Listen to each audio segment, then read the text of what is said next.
Hi, my name is Dr. Mark Durham. I work at the VA in Utah.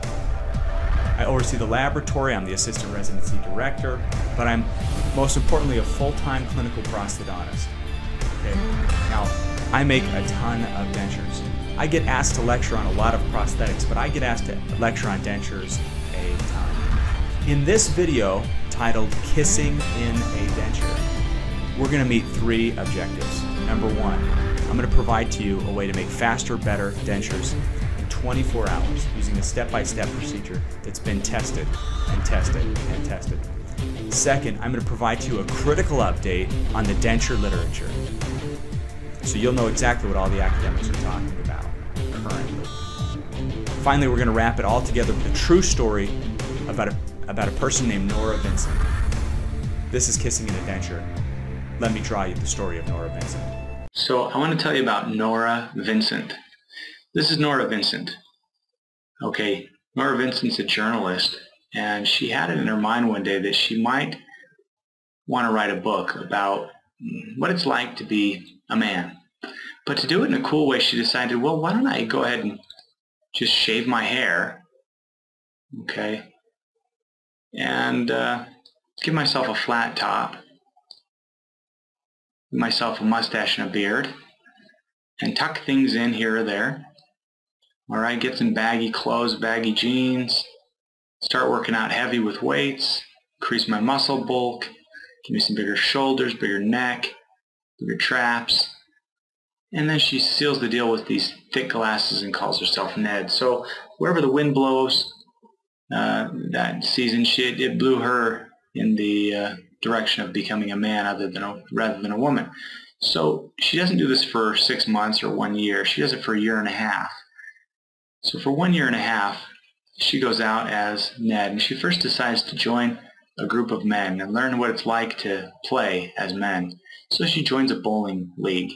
She does this mainly because, you know, you're not going to get knocked around in football and have people find out that you're a woman, or, you know, she was worried that she might be detected because she throws like a girl, because she is a girl, right?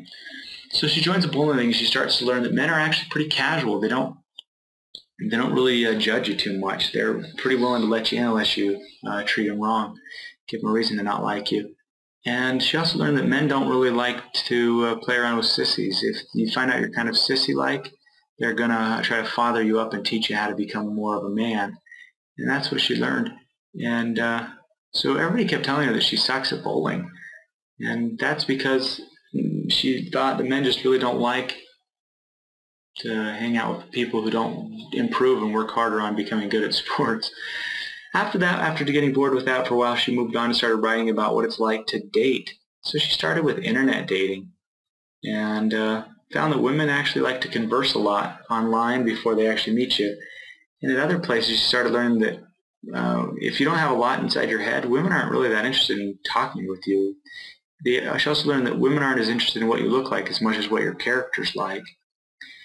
She also learned how hard it is to waltz up to a woman and ask her if she'd like to date you. She learned how much power women have in their one little finger to shake it and say, nope, I'm not interested in you. In fact, I've got to get going. I can't stay here anymore. But she also experienced some regular dates and had a good time. And she talks a little bit about that. Finally, at the end of the book, she does something interesting. She finds an all-men therapy group who are sharing things like, things about their past that have made them who they are. And she sits there quietly and listens, and she tries to contribute a little bit, but mostly is there just as a fly on the wall to hear what men really think. And so here's Ned. Ned's just sitting, listening quietly in the corner, not trying to get detected. She was afraid that these men would kill her if they found out. So she was very careful not to get found out. So these people would describe things like, my boss tells me what to do all the time, and my wife never stops telling me what to do, so I feel like I have no life of my own. Other people would say what it felt like to lose their dad early on in life. She would hear these issues that are pent up, and so she started getting these senses of what it's like to be a man, the psychology of what it's like to be a man by looking through these glasses. She started seeing a bigger picture than what she was used to seeing. You know, she'd been around men her whole life, but never before did she have this view, this deeper understanding, this bigger worldview of what it's like to be a man. And that was all achieved by her own brain just conceiving what it's like to be a man. You know, after this, she actually had to go to a psych ward for 6 months because it messed with her head so much. So, at the end of the book, she summarizes what she learns. This is what I now think about men. Emotionally, men are like 6-string guitars, while women are more like harps. You know, also, men are much worse morally than I ever knew. And 3, men are much better, i.e., in terms of sacrificing for wife and family, than I ever knew, than any woman ever gives credit.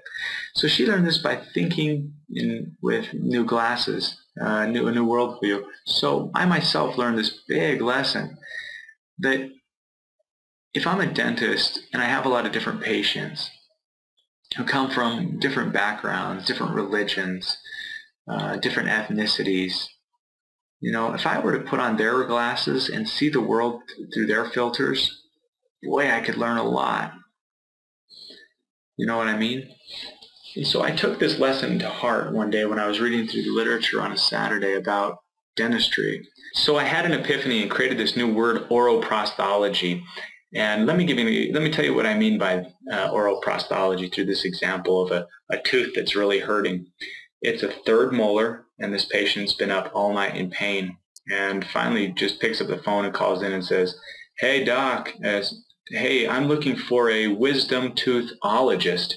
The oral surgeon says, "Hey, I know a lot more about the mouth than just wisdom teeth. I'm an oral surgeon." So a prosthodontist is to a oral prosthologist as a wisdom toothologist is to an oral surgeon. The oral surgeon has a bigger view of things, just like an oral prosthologist will have a bigger worldview of dentures than just prosthodont, really dealing with just the prosthetic teeth. Because anybody who knows, who's ever dealt with, say, 1,000 or more dentures will know that there's a lot of social things that go on with dentures more than just with making fake teeth. There's a lot of microbiologic things that go on. There's psychological things that go on, like aesthetics and comfort.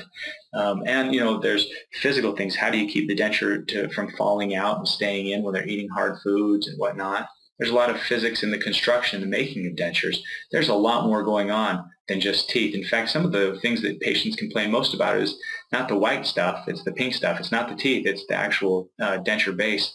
That's because it feels big and bulky. That's what hurts them, you know what I mean? So there's also physiology. So what I want to suggest with oroprosthology is that the big worldview we get from oroprosthology glasses helps us see denture construction in a lot bigger world.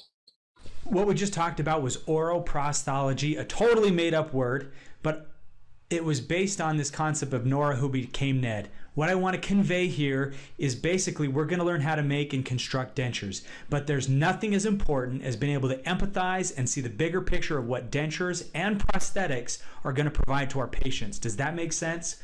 So oroprosthology is just a catch-all phrase to say, hey, think bigger, think about the patient, not just about constructing denture, because that's what really makes hero dentists, not just the capacity to construct a denture, but to actually care for, in a bigger way, our patients. So keep that in mind.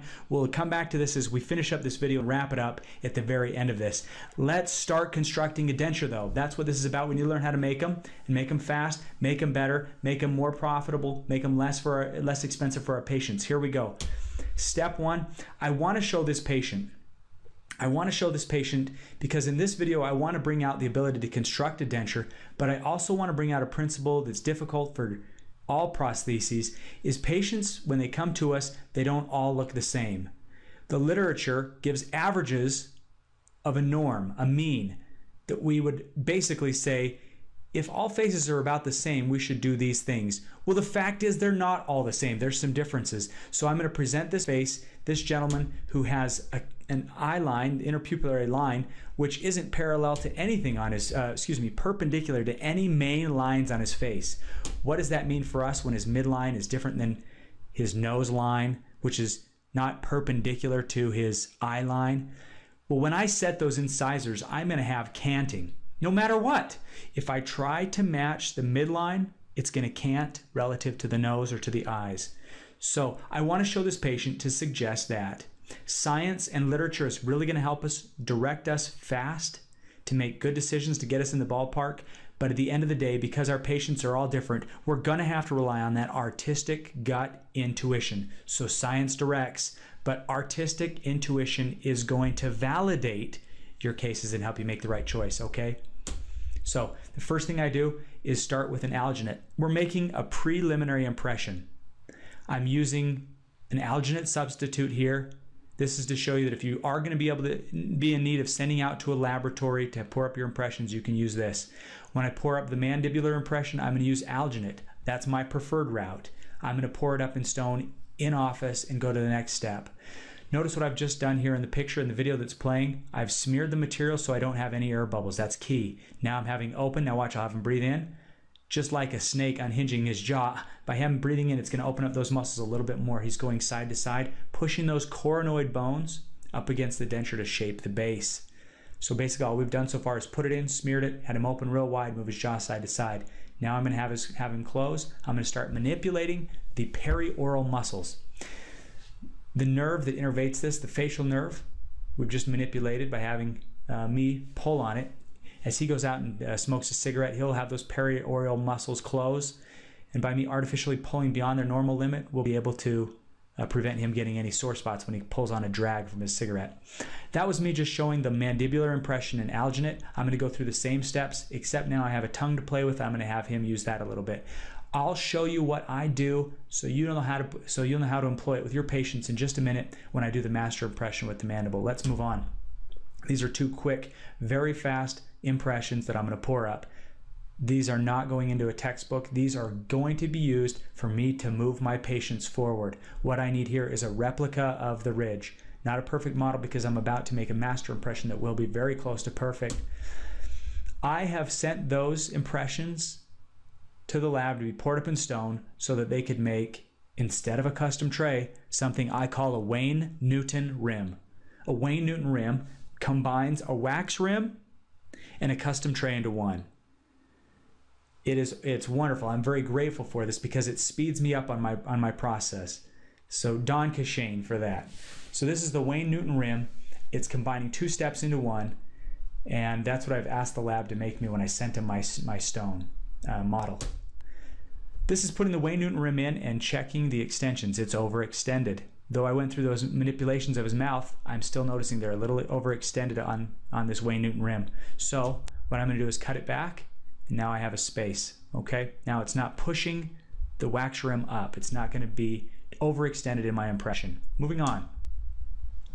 I'm drying out the inner surface. I have not put any adhesive on. And I'm taking heavy body, Aquasil, and I'm going to smash it flat into place. I like the heavy body because it's going to act more like Play-Doh and less like syrup. It's going to manipulate like Play-Doh the way I want it to start with. So I'm starting to form, in some sense, a very close custom tray for his mouth. Okay? I'm laying this flat. It's not a bead. It's just pressed flat. If you could look close enough, you'd see that. But I'm also making sure there's no white triad shining through. Now up on the periphery, I'm doing a full thickness bead all the way around. And that's because I've cut away around the periphery so that I will not have any interferences. I put this into place. Now watch the first move I make. I'm going to smear this so I get all the air out. That's the biggest secret to retention. Most people miss that. That will be huge for you. I've smeared all the air out. I've pushed it into place. Now, what I'm having to do, again, open, breathe in. See the jaw open more. Coronoids came all the way forward. Now we're going to have him move side to side. You notice I bring his jaw up closer to where my finger's like he's biting. That brings him closer to the center of Passel's diagram, giving him more freedom to move around the borders. I've had him open and close, forward and back. That's going to push the... Okay, now it's going to push the soft tissues forward, but I also had him push the tongue forward, which will move those tonsillar pillars forward. I'll show you a video of that in just 1 second. Now I'm doing the perioral muscles, those innervated by the facial nerve. Instead of having his facial muscles make the shape, I'm going to arbitrarily pull him. So I go beyond his natural so that he's not going to come back for any sore spot adjustments that usually happen in the vestibule. Okay, so to begin on the impression, I started big and bold with the big heavy movements of the jaw. Then we did the glossopharyngeal nerve. Then we finished off with the facial nerve. So we've hit the main nerves here, but basically all I had him do is open real wide, move side to side. Then we did the perioral muscles just by manipulating them ourselves. So we get most of the muscles he's going to experience in a regular routine use. I'm not doing a functional impression. I don't have time for that. This is able to get me a very accurate, very strong representation of the ridge. and prevent sore spots coming up. Let's look at the throat, what I was talking about. See how those tonsils, those pillars come forward? When patients say they cough and my denture comes out, I sneeze, my denture comes out. This is to help that. We're going to push that forward. Okay, moving on. This is the first impression I get. I think of this stuff as a canvas. The triad is my canvas, and I'm going to start painting it with different Aquasil colors. I begin with the heavy body to get a big, bulky custom tray. You notice right here at the very back, this area right here, they're thin. Now that could either be that he doesn't have any space back there in his hamular notch for thickness in his denture base, or it could be that I didn't capture it enough. I also notice this. I also notice this. Check this out. Now this is on the residual primary ridge, so I'm not as concerned about that as I am about these other areas, but still worth noting. So what I'm going to do is choose another color, something more runny, something less viscous, and let it fill in some of those cracks and crevices. So now I've used the less viscous material by Aquasil, and you can notice that I've got a good representation of the ridge. Okay, taking care of that area there, a little bit better here. Again, I'm not as concerned in this area, and because I'm going to be doing these dentures fast, I'm going to know that I'm likely going to have a little sore spot here, so I'll adjust that before I put that in the patient's mouth. Now let's get a close-up down here. I said I was thin before. Now look at that. That's very nice. It keeps me at about my 2 millimeters that I was 2 to 3 millimeters that I was hoping to have. However, look at this other side. Super thin. Because I was aware of the problem when I went to go to the impression, I knew that it was going to be thin here. So I was able to consciously make sure I was getting enough manipulation back there for thickness. But because it came back even through my test as thin, I'm confident that that's just how much space he has. He doesn't have any more room for me to be pushing in there. If I go too aggressive in the thickness, I'm going to create sore spots. Okay, let's move on. I want you to look close at what we've got. Notice this here. What I've done is I've taken that Aquasil and lined just the interior portion here. I didn't go up on the top here. I didn't go to the vestibule. I have already completely determined how long those need to be by my artificial manipulation around the perioral muscles. I've put the extra material in here. By putting more pressure here against the ridge, I'm tightening up my suction cup seal. My interest is to tighten up my suction cup seal, not to go here and overextend my denture. So I'm tightening up my suction cup seal. Now notice here there's a little hole in the middle. Because I've just laid a little bead of material around here with my light, low viscosity Aquasil, it's just put a little seal around the periphery, which is going to tighten down. But notice this is going to be a negative pressure chamber. So instead of just having 0 on my pressure gauge, I would actually have a negative pressure, which is going to be tighter. The more I pull on that, the tighter that negative pressure is going to be, and it's going to hold in even more. This is a very effective retention mechanism. Okay, as you look closer, you can see a little bit of the green step down. Okay, at this point, I'm ready to move on. Not because of the way it looks. I want to be clear, many professors teach that we should make sure it looks good.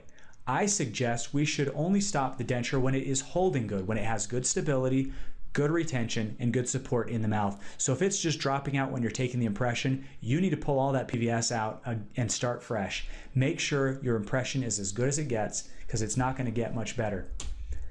This is the lower. Again, the triad is my canvas. I start painting with my first color, the green, because it's thick. Notice some thin areas here that I've outlined. Okay, looks thin there. Look at this, that's thin, some burn throughs. Let's add our next color, let's beef it up. Look how much thicker and nice we look. We've got a good thickness all the way around. We've got a universal support. But most importantly, in the mouth, it was stable, it had support and retentive, okay? Moving on. This is what these Wayne Newton rims look like. Because there is impression material in them, it's going to suction cup in real tight. I'm going to be able to take those wax rims, put them in, have them hold in real tight, and then make my prescriptions in my wax rim without having them drop all over the place, becoming less accurate, as well as having to perhaps put denture adhesive in. You've seen everybody do it. It's frustrating when you put that back on the cast. What I'm going to do is I'm going to let that impression hold it in, and most importantly, I'm going to allow this to be a replica of what's to come. What do I mean by that? As I cut away the excess and begin to make it shaped with an X-Acto knife more like a denture, like you see here, I'm going to start pushing the lips out and tissues out appropriately the way my final denture would look. So when I start doing the wax rims, I'm going to have my lips displaced according to the thicknesses that his lower denture, upper denture are really going to be pushing out on his tissues. So I'm going to be more precise, and because it's holding in, I'm going to be more accurate. Very, very fun. Now we're ready to start prescribing. I call this prescribing the aesthetics. This is a flow chart I've developed. The objective here is the most important thing. The objective is to determine where teeth need to be. That's what we're prescribing. We're basically saying, I need these things to be in my final setup. Would you mind doing that? I'm going to give you a prescription of where I want them. Please fill that prescription. To understand this flow chart, there's 9 steps. Next, it tells you what view you should be looking at on the patient. Very simple. It just says, step 1, look at the patient from the side. Okay, what am I trying to do when I'm looking from the side? Right here it says, determine the buccolingual position of the maxillary central incisors. Okay, well, is he supposed to be smiling? Is he supposed to be in repose? Well, the emotion I want here is in repose. Okay, well, how do I determine where that needs to be? Let me give you a couple references. Not from the literature, but just from the face. So, as we get into that, I first want to just suggest one caveat. It's really going to matter where you're looking at if we're looking at references. If you're too far below the patient, you're going to see a lot of central incisor. If you're right on Camper's plane, you're going to see a certain amount of central incisor and a certain amount of lower teeth. If you're very high above the patient, looking down on him, you're going to see a lot more mandibular teeth. So when I start saying references, we need to be able to communicate together and have our patient be in the same position every time, so we don't have the patient come in and, like most dentists, look down on the patient, not condescendingly, I just mean they're down in the chair. We look down on them. We end up prescribing teeth that are longer. Then when they stand up and they're more like this, more even with us, or here, the teeth, because they were made long, are going to be giant. And that's what I see as a problem in a ton of prosthetics that I see walking on the street or that come to see us in the office, is that the prosthetics were made below Camper's plane, and therefore when they stand up are going to be very long and look very fake. What I suggest is your baseline is Camper's plane, you get your line of sight right on Camper's plane, and you keep it there throughout all the procedures. And that's what I'm going to be describing here in and here out as we finish up this presentation. So step 1, from the side, in repose, I'm going to look along Camper's plane to determine the buccolingual position of the maxillary central incisors. Here we go. This is what I mean. Notice I'm on Camper's plane. Okay?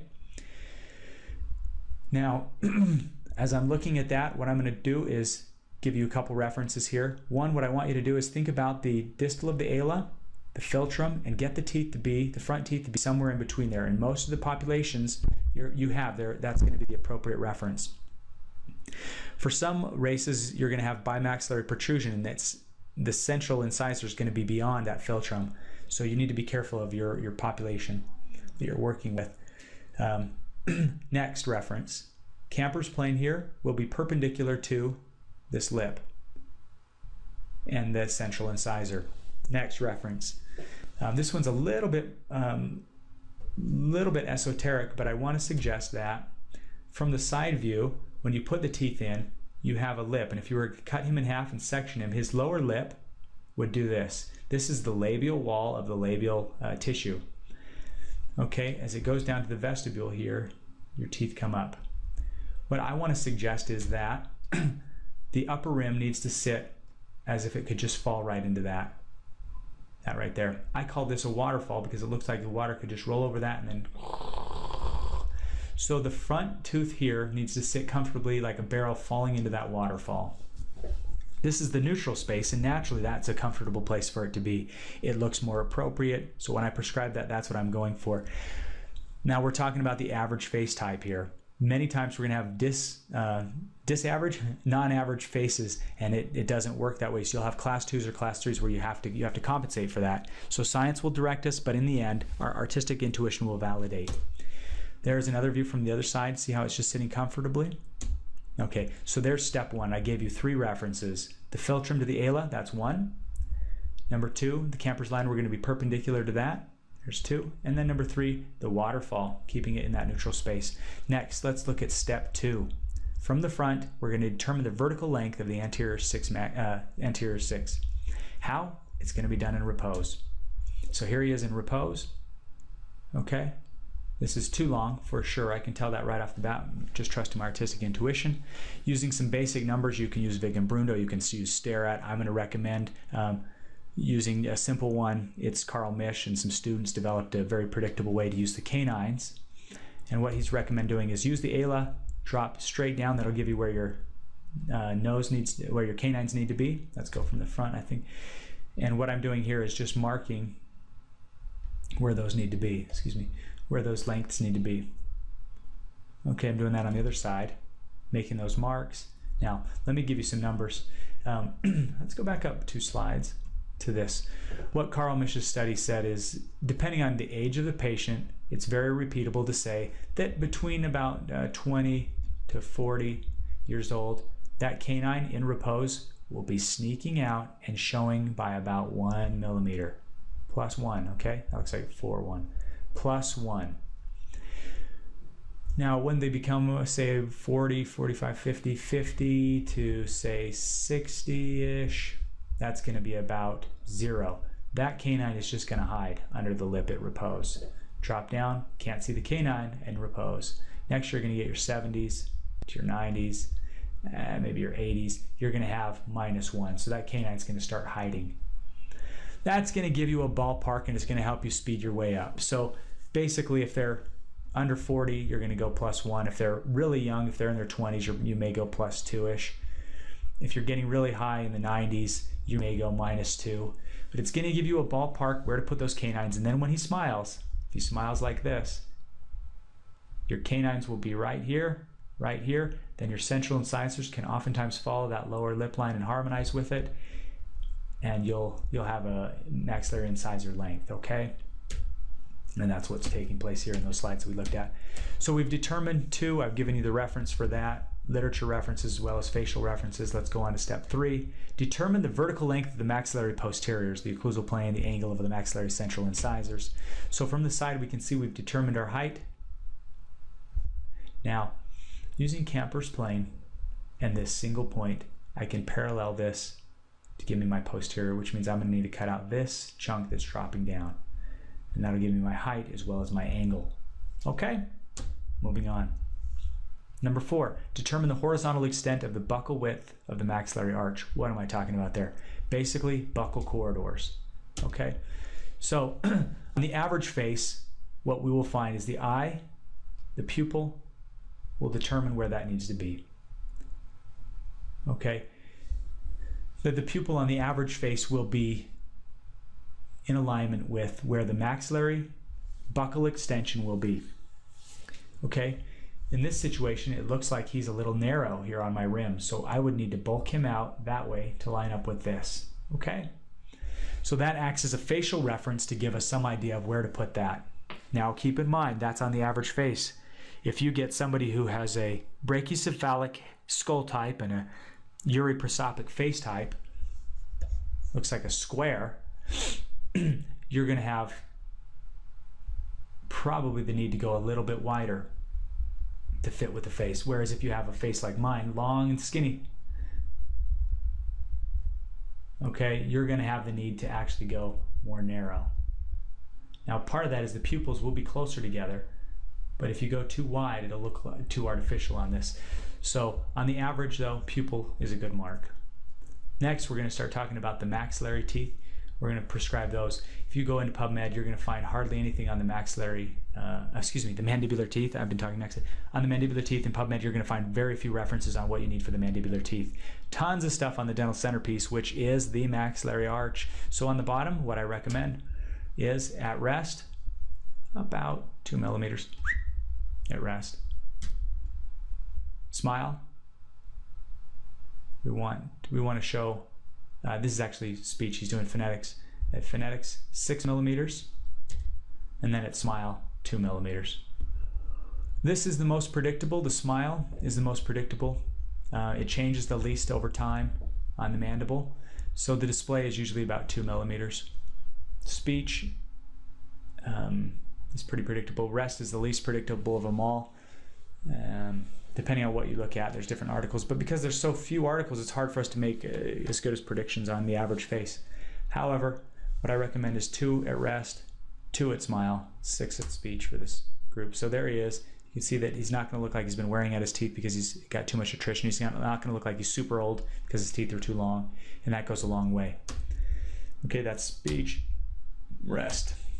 So now we've taken care of the mandible, the mandible, and the height as well. Now, the last thing I want to look at here is the vertical dimension of occlusion. Now, most rims are sent to the lab, and I know because I oversee labs and oversee one currently where a lot of dentures are made. In most cases that are brought in, wax rims are put butt to butt. There's no overlap whatsoever. And so imagine this tooth was carefully prescribed to look appropriately. These are the mandibular teeth. Now, the most often scenario is that they'll be sent to the lab like this. The lab tech will then set the front teeth, and then the lab technician will need to tuck those teeth behind these other teeth. So going beyond what you have prescribed, it's necessary for the lab tech to tuck them underneath, and they become longer to the patient's face. So what ends up happening is we end up oftentimes having very long mandibular teeth, and it doesn't look that awesome. So that's a problem, and it also can affect the speech sound in the S. A lot of people get frustrated. Well, the speech sounded so great when I made it, but now my S doesn't sound right. And oftentimes that can be the case because the teeth have to be tucked underneath. So this is something to be cautious of. So what I recommend is, instead of just having a rim like this, once you get to this point, go ahead and carve it out, the front teeth, so they can look more like maxillary central incisors, and they'll look like that from the side. So you can actually allow them to overlap, and you'll be able to then have the lower teeth overlap to the top teeth to the proper vertical dimension you're hoping for. So it'll look more like that. So when he sets a tooth, he or she, whoever the lab technician is, he'll set this top tooth, right? And look, we've already accounted for him to have the overlap he needs to set those bottom teeth. Okay? That's going to help with the predictability in your aesthetics and your speech. Done.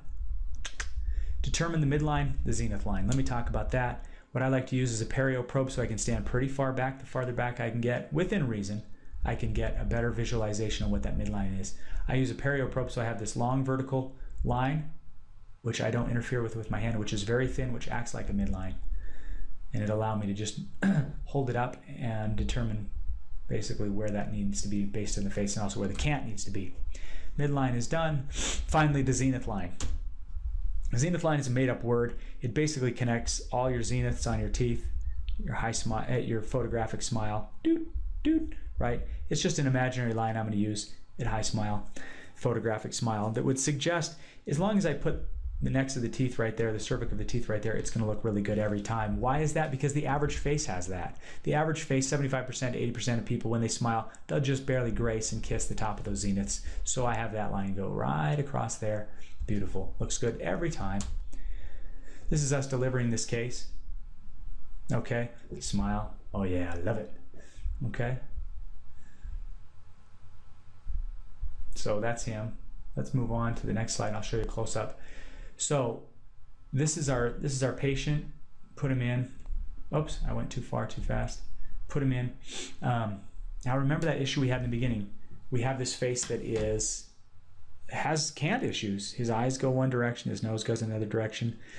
But what I wanted to show here is that we have to make an artistic intuition, a judgment. The literature's not going to tell us what way to put his midline when his midline's off, or his eyes are off, or his nose is off. Where are we going to put this line relative to all these other ones?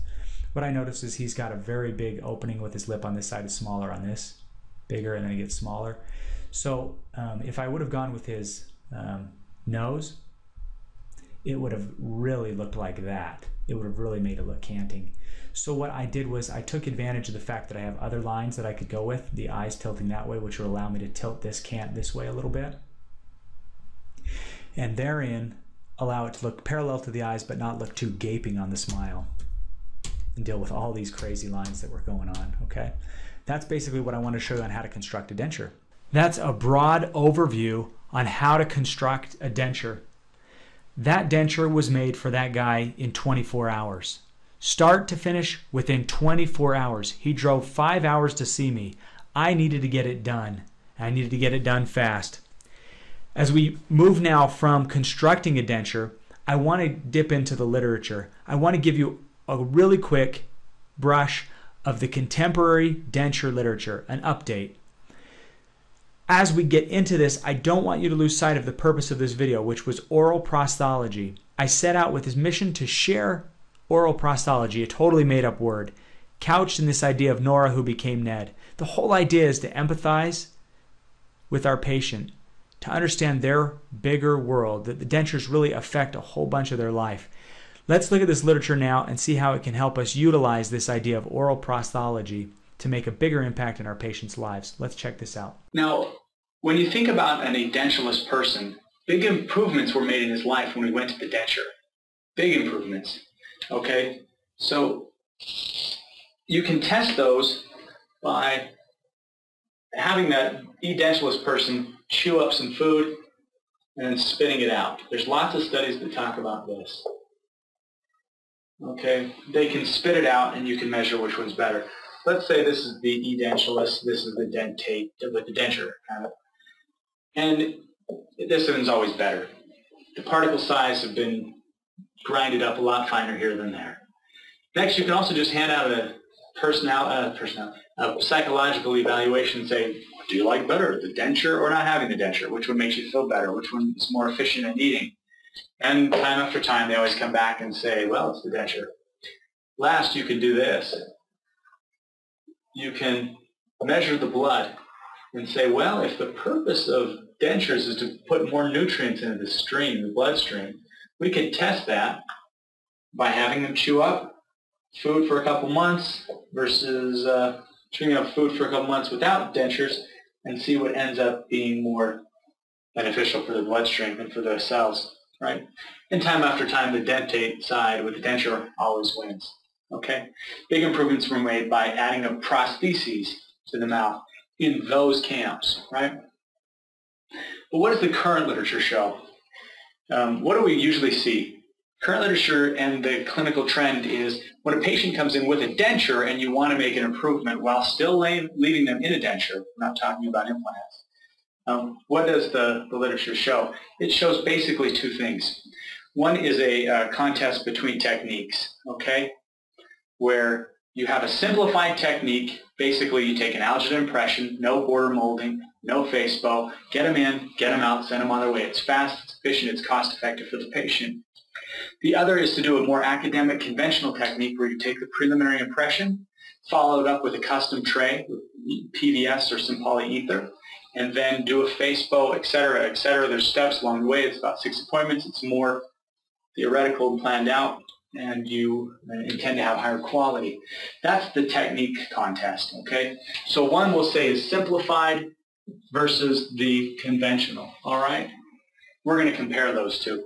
Now, the other method is one of, that's just an old denture. You know what? Why don't we get you a new denture? It'll probably be about the same, probably better, but it's about time anyway, you know what I mean? So this will be the new versus the old. What the literature shows when they go ahead and do these same tests in the new versus the old, in a study by Woda, W-O-D-A, that the new and the old denture perform the same. So there's no difference. There's no current study on this, right? We don't really have anything. Now, the next thing is the psychological study. In the psychological study, what they do is, in a study by Lucena, L-U-C-E-N-A, they measure the background particularization, and then they let the patient choose if it's a good or a bad one, and then they compare the results. Basically, nope, can't tell.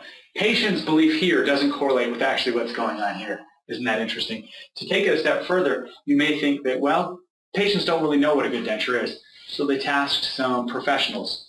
And dentists were asked which one's better. They go ahead and assign which one's better. And you know what? Unfortunately, they also couldn't detect which one's better at particularizing. Okay?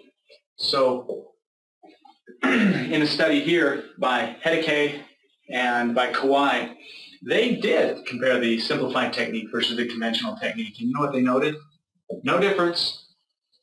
Okay, no difference. The patients could not tell a difference between the two, and that's surprising. That was also noted in a meta-analysis by Carlson. We have 2 randomized controlled trials and 1 by Carlson that is a meta-analysis of those, suggesting that there was no correlation. Last, this one, in a study by Pappas, no correlation. Okay, so what the patients were actually seeing is a new denture and an old denture put in their mouths, and they were checking the bloodstream to see if there's anything better, one way or the other. Nope. There's no study here either. We don't know yet. My guess is, because the difference between the new and the old is so obvious, you can see it in your hands, whereas this is kind of minute, you can't see it in your hands, that we will get a big fat no here, a big fat no here. The reason I'm making that supposition is because the difference between here and here is greater than here and here. Okay? Visibly seen here, not here. We are seeing nose here, so I would think the trend would follow. We don't have data on that. Why are we seeing that? This is why I think that's taking place. If this is the canine and we're making the bottom denture, we'll make this really big, so we're not doing it to scale, we're just doing it so we can make a point. If this is going to be the bottom canine, and we have this to be the true spot God wants that tooth to be if we're making the dentures and we're going to be a good dentist, we need to put it right there, right? Well, why are we seeing this? I believe it's because of this. When you have a tooth right here, you have to take an impression. The impression, once you remove it under the undercuts, displaces that material, distorts it a little bit. It does come back, but there's a little distortion. If you can get past that without having any distortions, the next thing is you have to wait for a second. If you have a patient in a chair, you have to get them out there before you can package this impression up, send it to the lab, or whatever it is you do. There's a little waiting time where distortion takes place. We also spray it with a disinfectant. If you can get past the waiting and the disinfectant with, again, no distortions, the lab person gets it, right? And that lab person will have to mix up some water and powder, and it has to be in the proper ratio. If it's not in the proper ratio, what happens? It changes the volumetric shrink. Expansion is different, right? But regardless, if the water-powder ratio is accurate, it's going to expand and push against that alginate impression. That's going to happen. And now, if you can get past that without making any mistakes, any errors, and no expansion, the next thing is you're going to put that into a flask. Okay, the flask is also poured in stone, which expands. Okay, then you take the other half, which has stone in it, which is expanded, and you combine these two. Then you're going to put 1,000 pounds of pressure. I've never had my hand under 1,000 pounds of pressure, but I'm sure it would displace and change. 1,000 pounds of pressure. Then you're going to heat this up to about 150 degrees for a couple hours. Anytime things heat up, they expand. When they cool down, they also decrease and contract. Okay. Then what you're going to do is you're going to take some type of crowbar to get this baby out, pop it out, tear it out. And if you've ever taken dentures out, you know they don't just pop out with butterflies and puppy dogs. It is a process. It's a work of art. Then you have to finish it down. And if you don't nick the periphery that you've been working on with your border molding forever, then you're in good shape. You're lucky. But most of the time, you don't know if you've nicked it or addressed a cut into a PPS. So it's a careful work, right? Then the last thing you're going to do is you're going to take it and remount it onto a arbitrary hinge articulator. The actual hinge we never really measured. It's somewhere else, meaning that we are allowing to integrate into this occlusion a new arch. So we are going to start occluding in a different way than it actually needs to be. So what I think is those 13 things I just talked about, every one of those contributes to some potential error. Now, if this is the place God intended it, but our material error is going to allow this tooth to move over just a little bit, we'll say to here, which we'll say it's definitely not visibly here, it's not to scale, but we'll say this is very small, and it's only 0.25 microns. That's pretty good, 0.25 millimeters, not microns. That would be pretty good. That's if we say we're following that conventional technique. But if we follow the simplified technique, and we have to assume that it can't be as good because we're not following as well. Let's say that this is twice as inaccurate and we get 0.5. I don't know these numbers. These numbers aren't for literature. We're just making them up. There's never been a study to test this. We're just trying to understand what is causing this disassociation and cognitive dissonance between our original beliefs that we have from the background and what we now see in this current literature. What Compagni study showed was the dentures actually move. So here's the tooth where it needs to be. God wants it right here. Dentures actually move 1 millimeter to each side. Okay?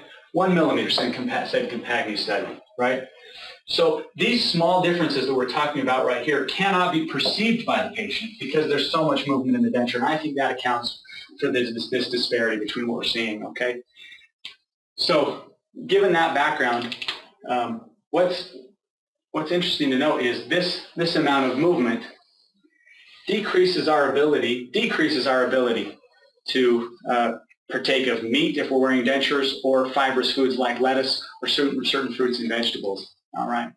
Also, the particularization of the food, the grinding, decreases as well and diminishes. Our food boluses get bigger. It's a lot better than when we didn't have teeth, but compared to if we do have teeth, those big piles of food are not, they're not being able to be ground up as well. Does that make sense? So as far as a recommendation, since we can't really do anything here, and the particles of food are getting bigger, we're not able to eat as much, the one recommendation we have from Fujimori and Rendell is to apply adhesives. Usually adhesives are seen in the dental profession as, you just didn't make that denture good enough. Well, what do we see here? I don't think that's the case. It doesn't really matter. So it's not you, right? It's this. It's a fact of physics that we can't get around. So the adhesives will minimize this. We'll get less movement, and we'll be able to tighten things down. So it's not a sign of a failed denture. It's a sign of a smart dentist, okay? Next, in terms of psychology, how can we make improvements here? What was noted in the literature by Fenlon, Carlson, and Albrecht was that the relationship you have with your patient in terms of friendship is more important than any technical move you'll ever make, whether it's materials, method, process, whatever. That relationship as a friend can go farther here to make them believe that what you have here is a superior product. Isn't that interesting? Supported by 3 studies, okay? That's for the psychology. How about when we're looking in with the new glasses again, in oroprosthology, look at the big picture when we think about physiology. What can we do to improve here?